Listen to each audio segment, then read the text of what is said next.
ಮಾಡಲಾಗ್ತಾ ಇದೆ.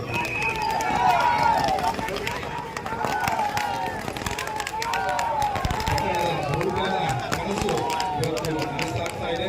ಈ ಒಂದು ಅಭೂತಪೂರ್ವ ಕಾರ್ಯಕ್ರಮಕ್ಕೆ ನಾವೆಲ್ಲರೂ ಸಾಕ್ಷೀಕರಿಸ್ತಾ ಇದ್ದೀವಿ.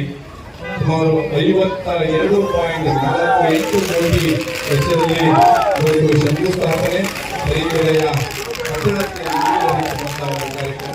ಸುಮಾರು 50,000 ಜನರು ಇದರ ಫಲಾನುಭವಿಗಳಾಗ್ತಾ ಇದ್ದಾರೆ.